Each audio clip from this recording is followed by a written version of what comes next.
नमस्कार विद्यार्थी मित्रांनो, आपण मागच्या लेक्चरमध्ये युनिट आणि मेजरमेंट हा टॉपिक सुरू केलेला आहे आणि युनिट आणि मेजरमेंटमध्ये सगळ्यात अगोदर आपण फिजिकल क्वांटिटी काय हे समजून घेतलं। त्यानंतर मग आपण काय केलं की फंडामेंटल क्वांटिटी पाहिल्या। फंडामेंटल क्वांटिटी ह्या अशा क्वांटिटी आहेत की जी स्वतःवर डिपेंड असतात, असं आपण त्या ठिकाणी सांगितलं होतं की those quantity which does not depends on the other quantity is called the fundamental quantities. आणि त्यामध्ये मग आपण वेगवेगळ्या फंडामेंटल क्वांटिटीज पाहिल्या होत्या, ज्याच्यामध्ये जसं आपण लेंथ पाहिली होती त्या लेंथला आपण ज्याचं एसआय युनिट काय सांगितलं होतं मीटर। त्यानंतर मास पाहिलं होतं आपण, त्याचं एसआय युनिट काय सांगितलं होतं आपण किलोग्राम। त्याच्यानंतर काय पाहिलं आपण टाईम हे पाहिली होती एक फंडामेंटल क्वांटिटी, तर टाईमचं एसआय युनिट सेकंद सांगितलं होतं। नंतर आपण टेम्परेचर पाहिलं होतं, टेम्परेचरचं एसआय युनिट काय सांगितलं आपण केल्विन। त्यानंतर अमाऊंट ऑफ सबस्टन्स सांगितलं होतं, त्याचं एसआय युनिट काय सांगितलं होतं आपण त्या ठिकाणी मोल।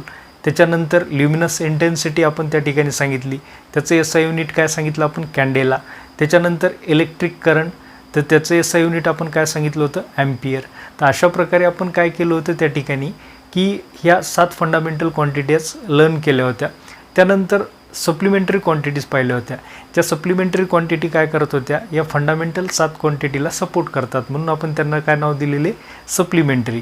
तर त्यामध्ये आपण 2 पाहिल्या होत्या, एक आहे प्लेन अँगल, तर ज्या अँगल जे आहे तर त्याचं एसआय युनिट आपण काय सांगितलं होतं रॅडियन।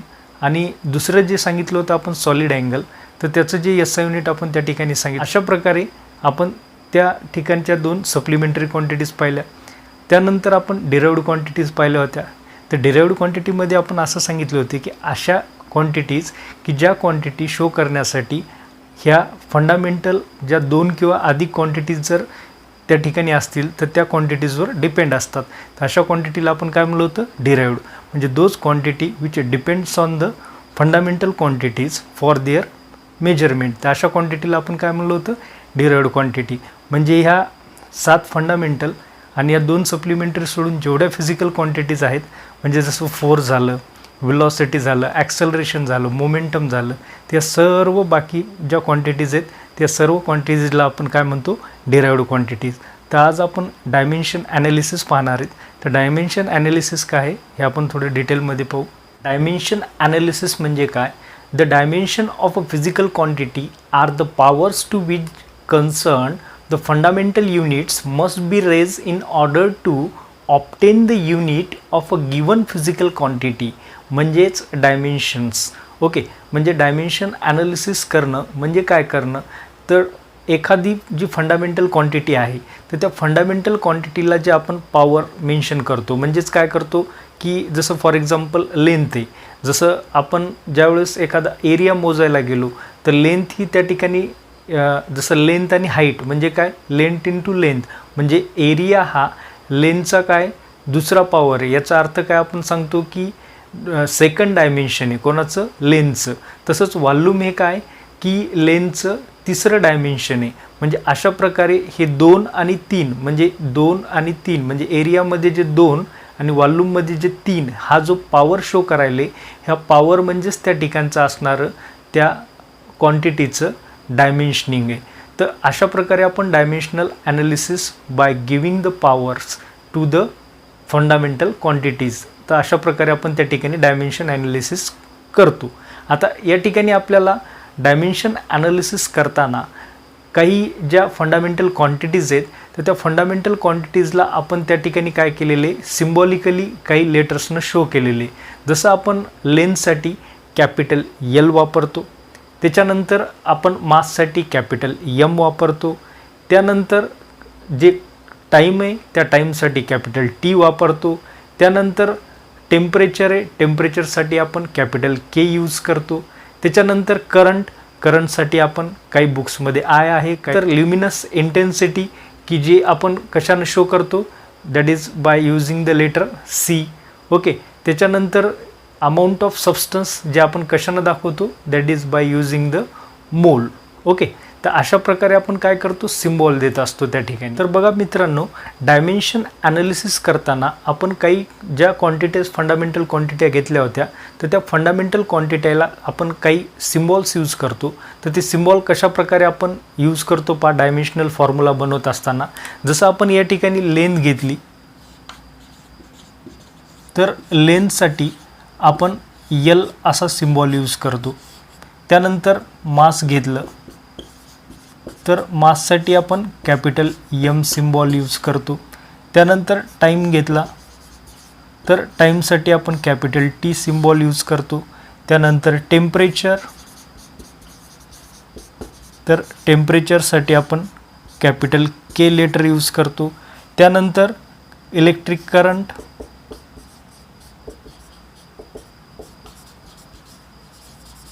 तर इलेक्ट्रिक करंटसाठी आपण I यूज करतो. काही बुक्समध्ये A दिलेला आहे. Okay, next amount of substance,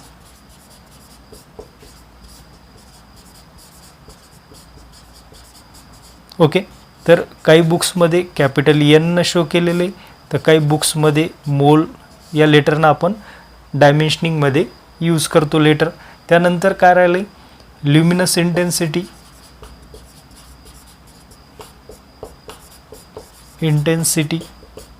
okay, तर ल्युमिनस इंटेन्सिटी काही बुक्समध्ये जे या लेटरनं शो केलेले, तर काही बुक्समध्ये C हे लेटर दिलेले.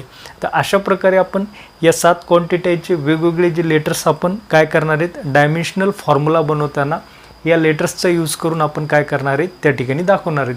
तर यापैकी हे जे पहिले 3 जे आहेत ते हे मॅक्सिमम मेकॅनिक्समध्ये यूज केल्या जातात.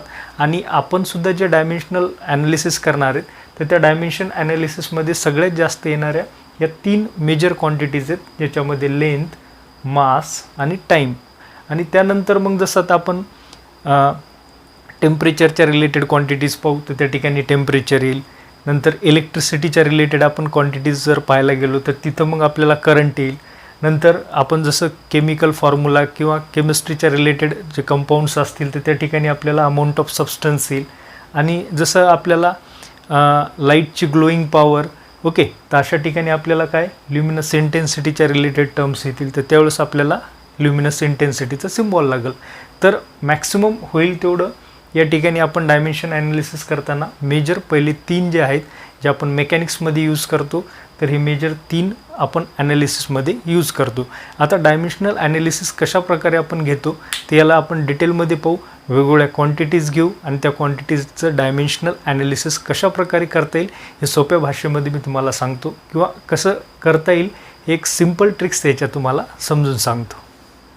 तर पहा विद्यार्थी मित्रांनो, डायमेन्शन ॲनालिसिस करताना बरेच शिक्षक हे आपापल्या वेगवेगळ्या मेथड्स यूज करतात. मी तुम्हाला एक सगळ्यात सोपी मेथड सांगतो की डायमेन्शनल ॲनालिसिस करत असताना आपल्याला कोणत्याही क्वांटिटीचं, मग ती एक जसं आपण डिराइव्ड क्वांटिटी सांगू, जसं एखादा फोर्स घेतला तर त्या फोर्सच्या रिलेटेड आपल्याला कोणता तरी एखादा फॉर्म्युला माहीत पाहिजे.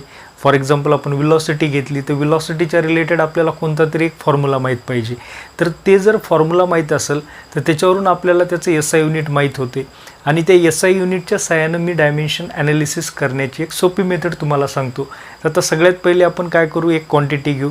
फॉर एक्झाम्पल आपण विलॉसिटीचं डायमेन्शनल फॉर्म्युला किंवा डायमेन्शनल ॲनालिसिसचा फॉर्म्युला काय हे आपण काढायचं झालं तर कसं काढता येईल हे आपण पाहू. तर विलॉसिटीला घेतल्यानंतर आपल्याला एक सिम्पल फॉर्म्युला विलॉसिटीचा काय तो माहीत पाहिजे. म्हणजे काय पहा, विलॉसिटी म्हणजे काय असते, एक फॉर्म्युला तुम्हाला कोणता तरी एक माहिती आहे. म्हणजे काय, डिस्प्लेसमेंट अपॉन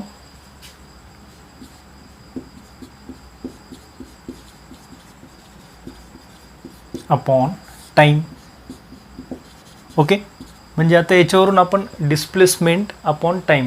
आता आपल्याला या ठिकाणी माहिती की डिस्प्लेसमेंट कशात मोजतो आपण, मीटर, टाईम कशामध्ये, सेकंद. म्हणजे जर याचं युनिट झालं विलॉसिटीचं तर काय, मीटर पर सेकंद. आता मीटर पर सेकंदमध्ये आता आपल्याला याला काय करायचं, डायमेन्शनल ॲनालिसिसमध्ये एक फॉर्म्युला बनवायचा. तर मीटर म्हणजे काय असते आपली या ठिकाणी पहा, लेंथ, सेकंद काय, टाईम. ओके, तर आपण काय करणार आहे आता या ठिकाणी याला डायमेन्शनल फॉर्म्युल्यामध्ये लिहायची. तर याचा पॉवर काय नाही म्हणजे 1 आहे, टीचा पॉवर काय नाही म्हणजे 1 आहे. ओके, म्हणजे आता आपण या ठिकाणी जर लिहायला गेलो तर काय लिहिता येईल, L⁻1 आणि टीला जर वर घेऊन आलो आपण तर T⁻ काय होईल, -1. ओके, तर मग अशा प्रकारे या विलॉसिटीचं डायमेन्शनल फॉर्म्युला काय झाला, L⁻1 T⁻⁻1. पण आपण मॅक्सिमम होईल तेवढं काय करतो की जशा आताच सांगितलं तुम्हाला मेकॅनिक्सच्या ज्या 3 क्वांटिटीज आहेत त्या 3 क्वांटिटीच्या साहाय्यानं आपण काय करतोय डायमेन्शनल ॲनालिसिसचा फॉर्म्युला लिहितो. म्हणजे कशा प्रकारे लिहिता येईल पहा, MLT. आता या ठिकाणी मास नसल्यामुळं पॉवर काय करायचा 0 देऊन टाकायचा. त्यानंतर L किती आला आपलं 1 आणि टाईम किती आला -1. म्हणजे काय m to the power 0, L to the power 1 आणि T टू द पॉवर -1. म्हणजे या ठिकाणी व्हेलॉसिटीचा जे डायमेन्शनल ॲनालिसिस किंवा डायमेन्शनल फॉर्म्युला जो आहे तो अशा प्रकारे. ओके. आणि याचे जे डायमेन्शन्स आहेत ते आपण कसे सांगतो 0, 1, -1. ओके. कारण आपण डेफिनेशनमध्ये सांगितलं पॉवरच्या फॉर्ममध्ये आपण किंवा रेजमध्ये देतो. ते व्हेलॉसिटीचं अशा प्रकारे आपण काय केले डायमेन्शनल ॲनालिसिस केले.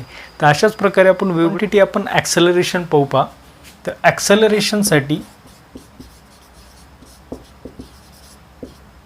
आपल्याला फॉर्म्युला माहिती आहे. ॲक्सेलरेशन म्हणजे काय असतो व्हेलॉसिटी अपॉन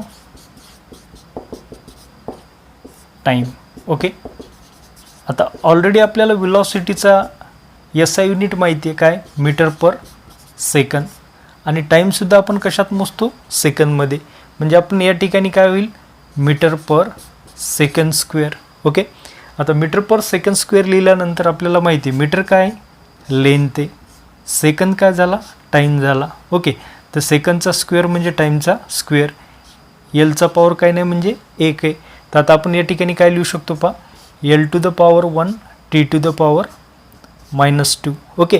आणि जसं आता मी तुम्हाला सांगितलं की डायमेन्शनल फॉर्म्युला लिहिताना मॅक्सिमम अशा प्रकारे लिहायचं म्हणजे ज्याच्यामध्ये आपण 3 ज्या फंडामेंटल क्वांटिटीज आहेत त्या दाखवायच्या. म्हणजे या ठिकाणी काय लिहू शकतो पहा आपण ॲक्सेलरेशनसाठी मग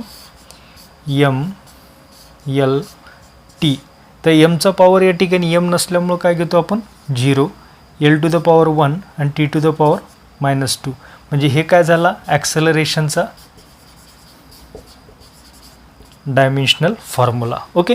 तर अशा प्रकारे आपण व्हेलॉसिटी आणि ॲक्सेलरेशन या ठिकाणी शो केले. तर यानंतर डायमेन्शनल फॉर्म्युला फाइंड करू. तर फोर्ससाठी आपल्याला एक फॉर्म्युला माहिती आहे. फोर्स म्हणजे काय असतो मास इंटू ॲक्सेलरेशन. जसं आपण न्यूटन सेकंड लॉवरून हे फाइंड करू शकतो. तर मासचं आपल्याला SI युनिट सर्वांना माहिती आहे. मास कशात लिहितो आपण kg आणि ॲक्सेलरेशन आत्ताच लिहिलो आपण मीटर पर सेकंद स्क्वेअर. आता हे जे SI युनिट आहे ह्याच्यावरून आपल्याला याला फंडामेंटल क्वांटिटीच्या सिम्बॉलमध्ये कन्वर्ट करा. kg म्हणजे काय आपले मास आहे. ओके. मीटर म्हणजे लेंथ आणि सेकंद म्हणजे काय टाईम. तर इथं सेकंदचा स्क्वेअर म्हणजे टाईमचा स्क्वेअर. इथं काही नाही म्हणजे पॉवर 1 आहे. इथं सुद्धा 1 आहे. आता या ठिकाणी आपण MLT लिहू MLT. ओके. तर या ठिकाणी mचा पॉवर 1, Lचा पॉवर 1 आणि हे वर गेल्यानंतर काय होईल -2. ओके. म्हणजे काय झालं या ठिकाणी m to the power 1, L to the power 1 आणि T टू द पॉवर -2. म्हणजे हे फोर्सचं काय झाला डायमेन्शनल फॉर्म्युला झाला. आपल्याला इम्पल्सचा काढायचा असेल तर इम्पल्सचा एक फॉर्म्युला माहिती आहे आपल्याला. ओके. इम्पल्स म्हणजे काय असतो force into time F into T. आता ऑलरेडी आपण फोर्सचा डायमेन्शन काढले म्हणजे आपण ठेवू शकतो या ठिकाणी काय m to the power 1, L to the power 1 आणि T टू द पॉवर -2. आणि T म्हणजे काय टाईम आहे. म्हणजे काय T to the power 1. Okay. म्हणजे या ठिकाणी काय T to the power -2 T to the power 1 म्हणजे 1 -2 -1. म्हणजे आपण या ठिकाणी इम्पल्सचं जर डायमेन्शनल फॉर्म्युला सांगायला गेलो तर काय येईल पहा m to the power 1, L to the power 1 and T to the power -1. That is the dimension of impulse. Okay. त्यानंतर आपण एनर्जी किंवा वर्कचं जर SI युनिट पाहिलं तर दोघांचे SI युनिट जूल आहे म्हणल्यानंतर कोणतंही आपण एक जरी काढलं तर त्या ठिकाणी सेम राहील. जसं आता मी या ठिकाणी वर्कचं फाइंड करतो पहा डायमेन्शनल फॉर्म्युला. तो वर्कसाठी आपल्याला कोणता फॉर्म्युला माहिती आहे. तो work is nothing but what that is the force into what displacement. म्हणजे एखाद्या बॉडीवर जर आपण फोर्स अप्लाय केला आणि ती बॉडी जर डिस्प्लेस होत असेल तर त्या ठिकाणी काय डन होते वर्क डन होते. म्हणजे काय फोर्स इंटू डिस्प्लेसमेंट.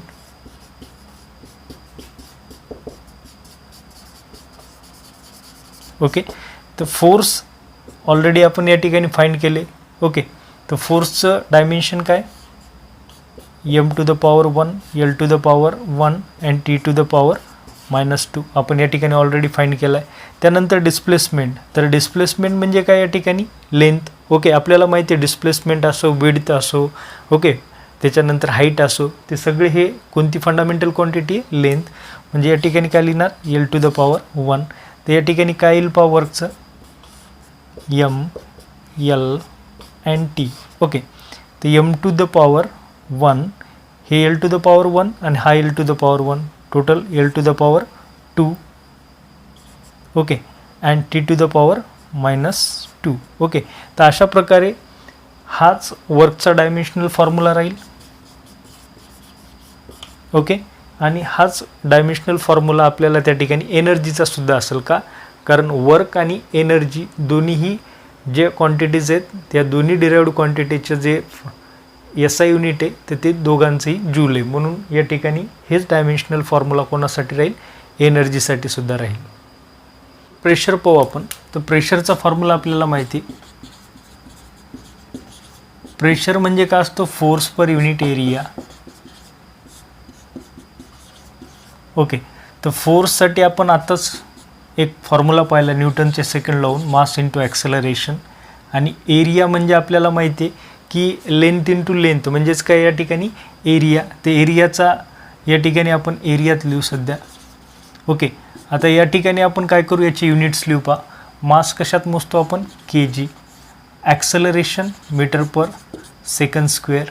आणि एरिया म्हणजे काय, दॅट इज वॉट, लेंथ. म्हणजे लेंथ इंटू लेंथ म्हणजे याचा अर्थ या ठिकाणी काय लिहिणार आपण, मीटर स्क्वेअर. ओके, मग या ठिकाणी पूर्ण काय लिहिता येईल आपल्याला पहा, युनिट या ठिकाणी kg metre upon second square. आता इथं खाली काही नाही म्हणजे एक वर गेलं, 1 upon metre square. Metre get cancel, काय उरलं या ठिकाणी पहा, total kg upon metre second square. म्हणजे kg म्हणजे या ठिकाणी काय लिहिता येईल आपल्याला, मास कॅपिटल M. त्याच्यानंतर मीटर म्हणजे काय, लेंथ. आणि s म्हणजे काय, टाईम. ओके, मग या ठिकाणी पॉवर काय नाही म्हणजे 1 आहे, या ठिकाणी पॉवर 1 आहे. आणि सेकंडचा स्क्वेअर दिला म्हणजे इथं पॉवर किती आहे, 2 आहे. म्हणजे टोटल आपल्याला डायमेन्शन्स फॉर्म्युला काय लिहिता येईल इथं पहा, mlt